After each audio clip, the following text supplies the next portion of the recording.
ஒரு அழகான அடர்ந்த காட்டில் கஜேந்திரன் என்ற வலிமையான யானை, சிட்டி என்ற சுறுசுறுப்பான குரங்கு, பட்டு என்ற புத்திசாலி தூக்கலாங்குருவி ஆகிய மூவரும் நல்ல நண்பர்களாக வாழ்ந்து வந்தார்கள்.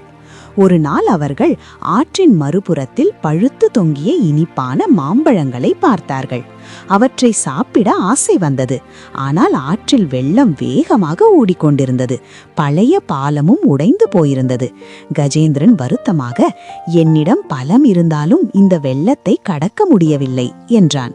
சிட்டி தாவி முயற்சி செய்தது. ஆனால் ஆற்றின் அகலம் அதிகமாக இருந்ததால் முடியவில்லை. அப்போது பட்டு மெதுவாக, நாம் தனித்தனியாக முயற்சி செய்யாமல் ஒன்றாக சேர்ந்தால் புதிய பாலம் கட்டலாம் என்றது. அந்த யோசனை அனைவருக்கும் மிகவும் பிடித்தது. உடனே கஜேந்திரன் தனது தும்பிக்கையால் பெரிய மரக்கட்டைகளை தூக்கி கொண்டு வந்தான். சிட்டி வேகமாக மரங்களின் மேலேறி உறுதியான கொடிகளை பறித்து வந்தது.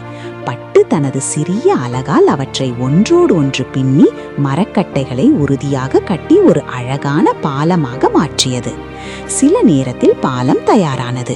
மூவரும் மகிழ்ச்சியுடன் அந்த பாலம் வழியாக ஆற்றை கடந்து சென்றார்கள்.